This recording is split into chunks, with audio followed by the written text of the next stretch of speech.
In progress. तो आज का टॉपिक है मोनोपोली। मोनोपोली मार्केट हिंदी में कहते हैं अल्पाधिकार।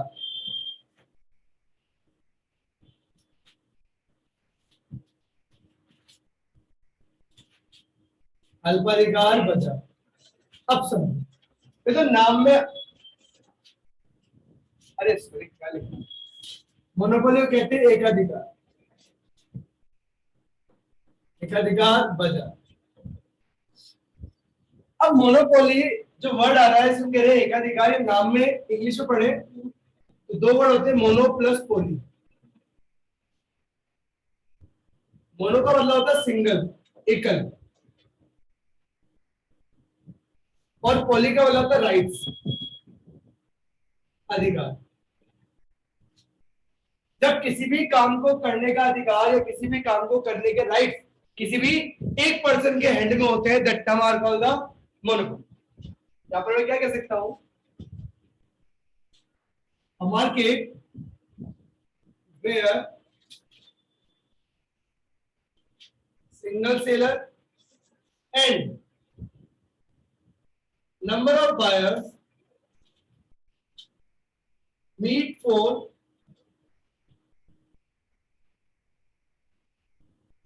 exchange the homogeneous or heterogeneous goods at a different prices। तो क्या कहा मैंने, एक वो बाजार जहां पर सिंगल सेल होते हैं, नंबर ऑफ बायर तो मीट करते हैं किसके लिए, होमोजेनियस या हेटेरोजेनियस गुड्स को एक्सचेंज करने के लिए, किस पर, at a different prices. At a different price Hindi में क्या बोलेंगे, एक ऐसा बाजार जहां पर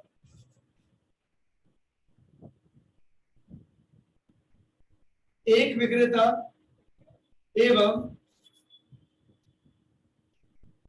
एक से अधिक क्रेता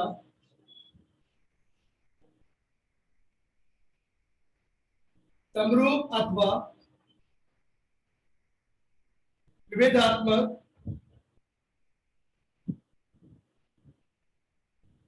वस्तुओं के लेन देन के लिए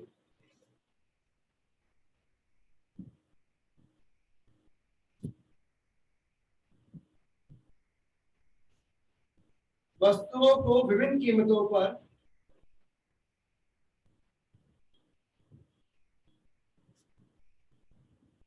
क्रय विक्रय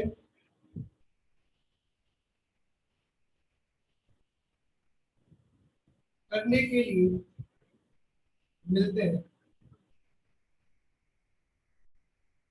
क्या कहा मैंने, ये वो बाजार है जहां पर नंबर ऑफ बायर्स और नंबर ऑफ सेलर नहीं होते। यहाँ पर क्या होते हैं, सिंगल सेलर। क्या होगा, एक ही विक्रेता होगा और खरीदने वाले बहुत सारे होंगे। सेलर क्या होगा, एक, और विक्रेता क्या होंगे, मतलब क्रेता कितने होंगे, बहुत सारे होंगे खरीदने वाले। किस तरह का गुड्स, समरूप या विविधात्मक, होमोजेनियस या हेटेरोजेनियस।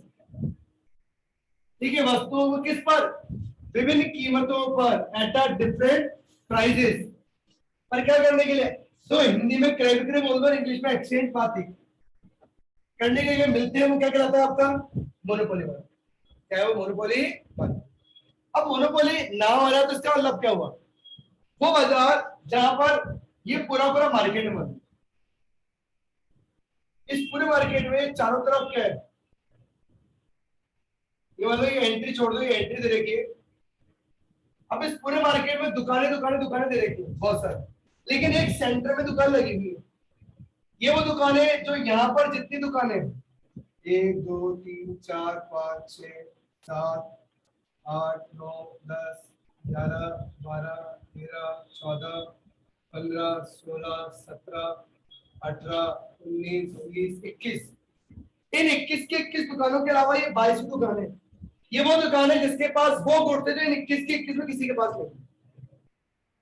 ठीक है, या फिर ऐसा गुड्स जो सबका है तो सही, लेकिन उसके पास उस गुड्स की बिल्कुल डिफरेंट वैरायटी। बिस्किट इसके पास भी है और बिस्किट इनकी दुकानों में बिक रहा है, लेकिन इसके पास जो बिस्किट की क्वालिटी है, जो बिस्किट की क्वालिटी वो इसके पास दिखने में बिस्किट एक जैसा ही है। बिस्किट क्या होते हैं? बिस्किट ही तो होते हैं। अब चाहे वो ब्रिटानिया का लो, पार्ले जी का लो, सनफिस्ट का लो, पतंजलि का लो, बिस्किट क्या है? बिस्किट ही तो है भाई। टेक्सचर और फॉर्मेशन तो एक ही है, फ्लेवर अलग अलग है, तो हर एक कंपनी के भी टेस्ट भी क्या है? अलग अलग आएगा, लेकिन उसके पास इन सब के अलावा बिल्कुल डिफरेंट पीस है, क्या एक डिफरेंट वैरायटी है। जब डिफरेंट वैरायटी इसके पास है तो ये पूरे के पूरे दुकान का कौन हुआ? एकाधिकार। इस पूरे बाजार में कौन है? एकाधिकार। अब ये चाहे तो किसी भी कस्टमर को, जितने भी कस्टमर यहाँ पर हैं, उनको किसी भी रेट पर, किसी को 10 में, किसी को 12 में, किसी को 9 में, किसी को 15 में, किसी को फ्री में दे, वो इसकी मर्जी। क्यों? क्योंकि ये कौन है? सिंगल सेलर, एकमात्र विक्रेता। कई बार हम सुनते हैं पूरे 500 में एकमात्र। एकमात्र हमारा शोरूम जो आपको वो चीज देता है जो दुकानदार आपको देने से ऐतराज करता है, वो मात्र हमारे पास मिले, और उसकी रेट है सबके लिए अलग अलग। जानकार आ गया तो कम, और एक जानकार वो आया जो खड़ूस था, जिसने आपको कभी कुछ दिया नहीं, आपने मांगा, तू आ बेटा, तेरे को तुझे चाहिए, मुझे पता है, मैं सुन चुका हूँ तेरे को चाहिए, आप देखो आराम से बैठो, बिठाओ, खिलाओ पिलाओ उसको, भाई साहब को नहीं देगा, खिलाया, हाँ भाई साहब 400 रुपए, अरे भाई साहब दोस्त आपको लेना तो 400 रुपए, सबको कितने का दिया? चल 200, लेकिन आपको इसका मतलब क्या हुआ? वो हर एक कस्टमर के रेट क्या अलग अलग, क्या रेट है? इसलिए हमने ये वर्ड लिखा हुआ है क्या? At a different prices. Hindi में कहते हैं आगे विभिन्न कीमतें। कीमतें क्या होंगी? अलग अलग। क्या होंगी कीमतें? ये कौन सा मार्केट हुआ? मोनो। इसके अंदर भी वही 3 चीज पढ़ेंगे, कौन सी? TR, AR, MR. तो फटाफट राइट डाउन कीजिए, फिर आगे करते हैं बात। ठीक है, ये हमने टॉपिक पढ़ा, वो बात करेंगे इसके अंदर वही रेवेन्यू की, क्योंकि हमें मार्केट की सिचुएशन में पढ़ क्या रहे? रेवेन्यू। चलिए ये रेवेन्यू को स्टार्ट करते हैं इसके अंदर, और पहला पार्ट आता है revenue, that is called total revenue.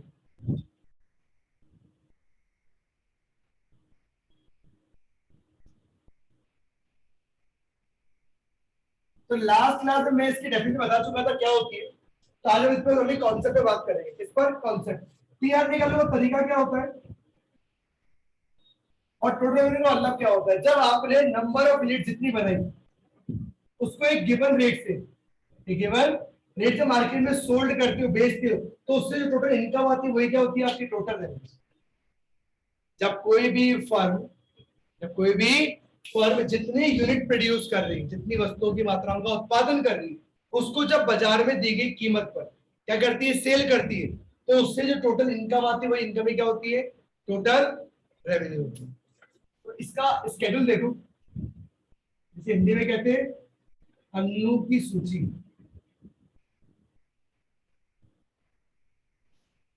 Annu की सूची बोले तो अन्नू सूची। कृपया बच्चे ध्यान रख के रहे, क्योंकि ये अन्नू पे अन्नू नहीं है, ये शेड्यूल है, ठीक है, ये वो अन्नू नहीं है तुम सोच रहे हो।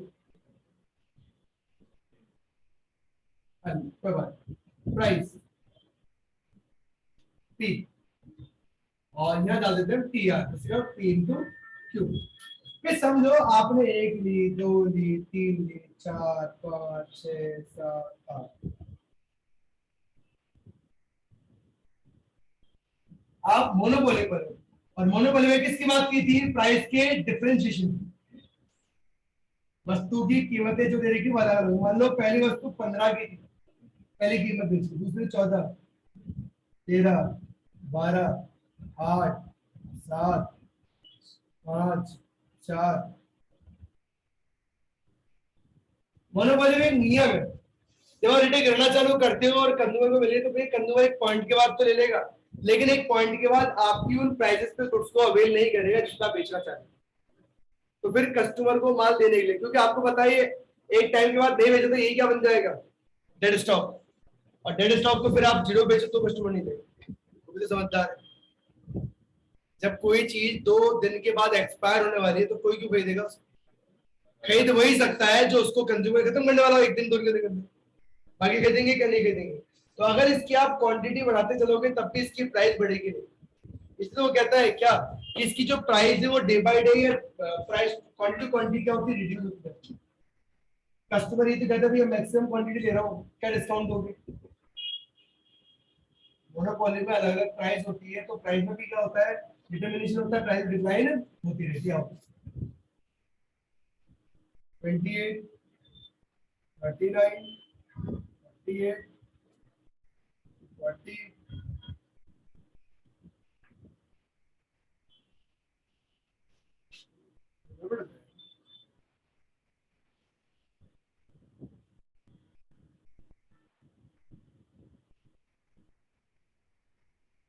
Hmm. 50,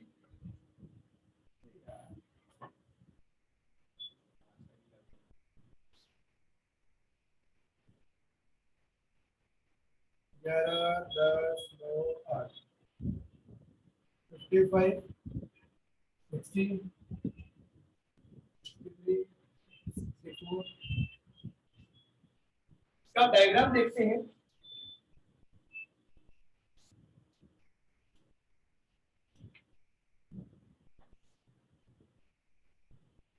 देखिए डायग्राम बनाना कोई बड़ी बात नहीं है, बस ये कलाइयों के घुमाव का एक मंत्र है। जब आप अपने कलाइयों को घुमाव देते हो,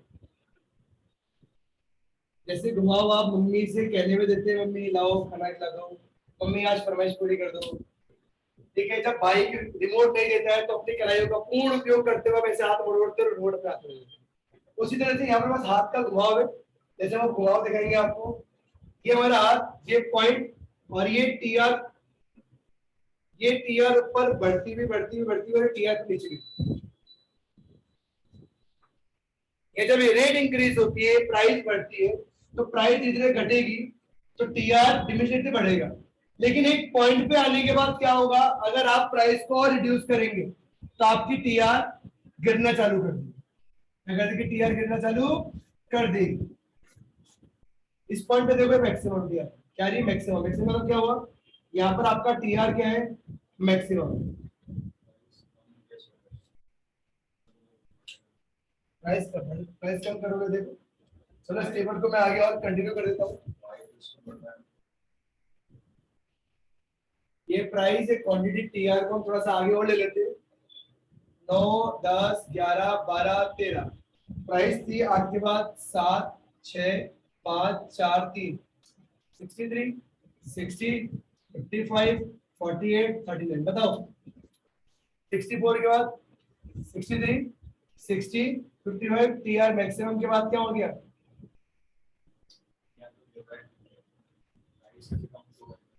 महीना प्राइस कम। शो कैसे क्या करनी है,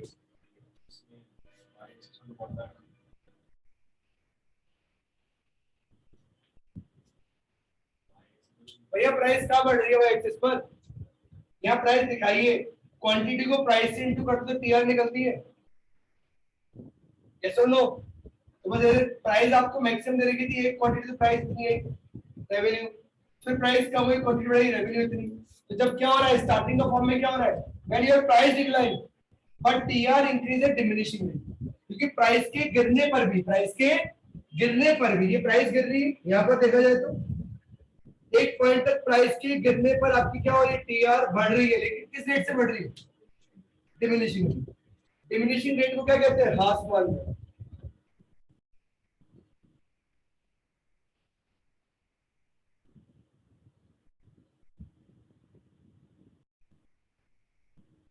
टीआर क्या हो रही है, आसमान दर से बढ़ रही है। ये देखो एक पॉइंट तक बढ़ने के बाद क्या हो रही है, फिर गिरती है। उसके बाद भी अगर आप रेट को और कम करते हो और प्रोडक्शन को बढ़ाते चले जाते हो, बेचते हो, तो उसको बेचने पर क्या हो रहा है,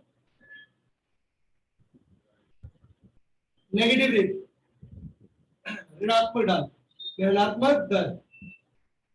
अब ऋणात्मक कैसे देख लो आप, गिर रही है पूरी की पूरी, टीआर क्या होगी, गिरना चालू, देखिए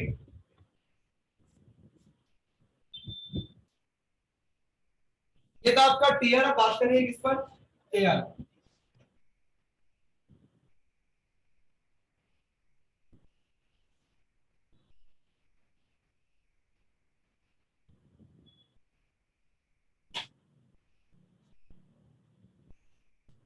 point two is AR, average revenue, औसत आगत। अब औसत आगत की बात की थी हमने क्या, ऑन एन एवरेज एक यूनिट को जब आप बेचते हो तो ऑन एवरेज कितनी इनकम बनता है। जैसे AR होता है TR अपॉन Q, और ये हमेशा किसके बराबर होता है, प्राइस। जैसे TR होता है P into Q upon Q, Q से Q कैंसिल तो बचा क्या, P। इसका मतलब AR की वैल्यू हमेशा क्या होती है, P के बराबर। चाहे फिर आप परफेक्ट कंपटीशन पे हो, चाहे आप मोनोपोली पर हो, चाहे आप मोनोप्लास्टिक पर हो, चाहे आप ओलिगोपोली पर, हर एक कॉन्सेप्ट में एवरेज प्राइस किसके बराबर होती है, एवरेज रेवेन्यू प्राइस के बराबर होती है। ठीक है, तो यहाँ क्या दिख रहा है कि मान लो 150 रुपीज मैंने कमाए, कितने पर, 5 मिनट्स पर। तो ऑन एन एवरेज एक रुपए कितने रुपए कमाने चाहिए मुझे, 30 रुपए। कितने रुपए, ये मेरे क्या आ गए, एवरेज रेवेन्यू। इसको निकालने का तरीका वही, या लिखते हैं हम प्राइस, या ये क्वांटिटी, ये TR और ये AR। प्राइस हो गया 10, 9, 8, 7, 6, 5, 4, 3, 2, 1, 1, 2, 3, 4, 5, 6, 7, 8, 9, 10। TR क्या होता है, P इंटू Q, 10, 18, 27, 24, 28, 30, 30, 28, 24, 18 और 10। ऊपर 24 टेबल थोड़ी नीचे कर,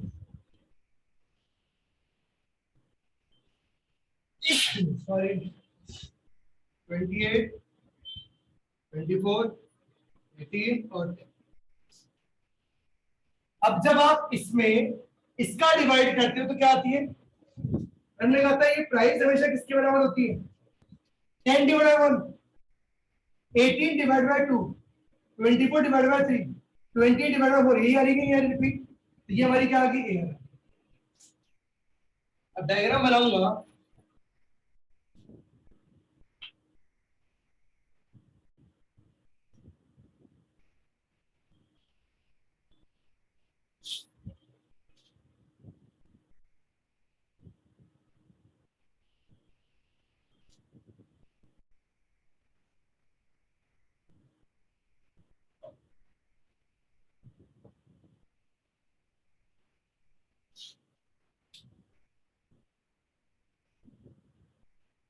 क्योंकि प्राइस गिर रही है,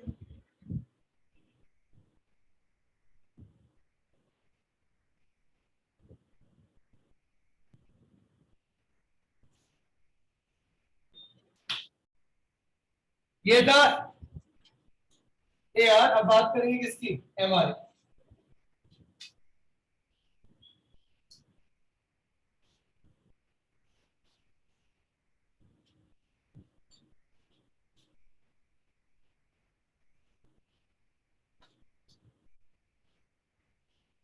थर्ड इज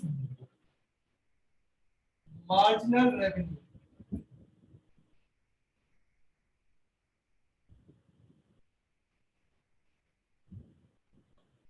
अब सीमांत रकम क्या कहता है, एक एडिशनल यूनिट को सोल्ड करने पर कितनी एडिशनल इनकम आपने अर्न कर। तो फॉर्मूला होता है MR equal to changing in TR upon changing in quantity, या फिर MR equal to TRN minus TRN minus 1। मान लो आपने 6 यूनिट बेची थी और 6 यूनिट में कमाए 100 रुपए, तो बची 7 और 7 पे कमाए आपने 115 रुपए। तो बेची कितनी एक्स्ट्रा, एक यूनिट, उस एक एक्स्ट्रा को बेचने कितने रुपए कमाए आपने, 15 रुपए। ये आपकी क्या है, मार्जिनल रेवेन्यू, सीमांत आगत। एवरेज में तो क्या होगा, इसमें इसका डिवाइड कर दो, आगे एवरेज, इसमें इसका किया एवरेज, टोटल आ गया 6 को बेचने में 100 रुपए कमाया और 7 को बेचने में 115 रुपए कमाया। एडिशनल क्या हुई, जब मैं 6 से 7 पे गया तो मैंने कितनी एक्स्ट्रा बेची, एक यूनिट। और मैंने उस एक यूनिट पे क्या हुआ, जब 6 बेची तो मैं कमाए 100 रुपए और जब 7 बेची तो कमाए 115। तो मैंने एक्स्ट्रा कमाए कितने 15 रुपए, ये मेरी क्या है एडिशनल इनकम। तो बनाओ इसका स्केड्यूल, अनुसूची।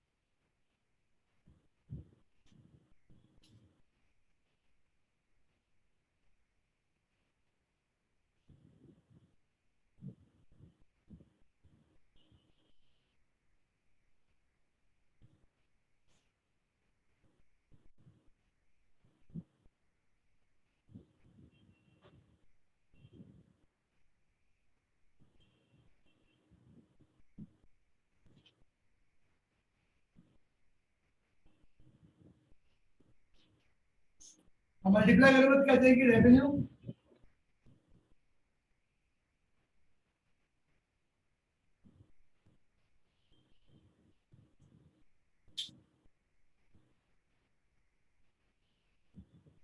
एमआर निकालते हो, दिस माइनस दिस, ये तो रेशियो रहेगा 10 माइनस 0 10, 18 माइनस 10 8, क्योंकि ये 18 दो यूनिट को बेचने पर है और ये 10 एक, तो एक्स्ट्रा कितनी बची, एक को कितने रुपए कमाए 8 रुपए, ऐसी 24 minus 18 6, 28 minus 24 4, 30 minus 28 2, 30 minus 30 0, 28 minus 30। जब आप एक्स्ट्रा यूनिट बेचने की बात करते हो, किसकी एक्स्ट्रा यूनिट बेचने की बात करते हो, तो अगर आपने एक्सेस, तो वो दिखने में तो रेवेन्यू तो आ रही है ना, लेकिन एक पॉइंट के बाद जहां मैक्सिमम थी एक रेट पर, उसके बाद रेवेन्यू जो इनकम थी आपकी वो कमाने लग गई। अगर आप एक पॉइंट के बाद भी यूनिट को बेचते हो लेकिन कम कीमत पर, तो क्या मिलेगा आपको, लॉस होगा। क्यों होगा, क्योंकि आप उतनी इनकम अर्न नहीं कर पाओगे जितनी आपको करनी चाहिए। और जब नहीं होगी तो उस केस में एडिशनल इनकम धीरे धीरे रिड्यूस होकर जीरो, और उसके बाद में बचोगे तो क्या होगी, इनकम नेगेटिव हो जाएगी। क्या हो जाएगी, इनकम नेगेटिव हो जाएगी। देखो डायग्राम,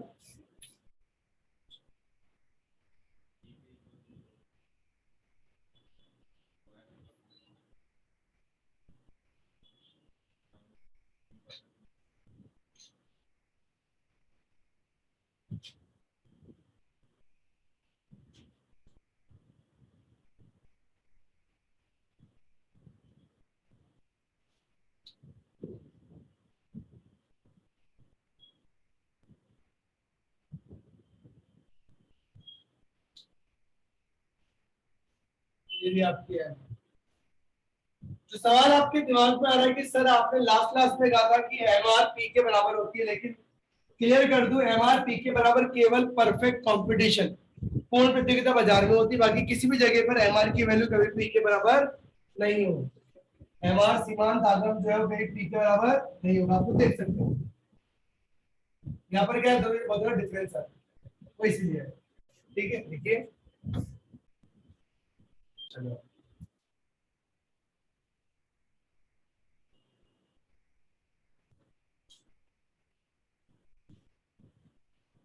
तो आप समझते हैं कि एआर और एमआर का एक साथ रिलेशन कैसा होता है।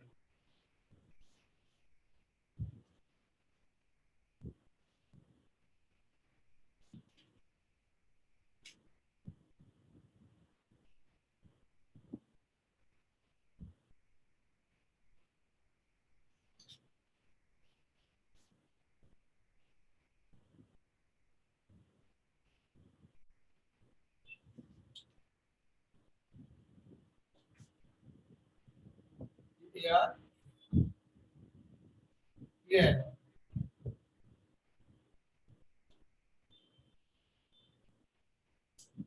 दोनों हमेशा गिरती है, दोनों क्या होंगी, हमेशा गिरेंगी। अब कंपैरिजन करना चाहो रिलेशन, तो हम क्या लिख सकते हैं,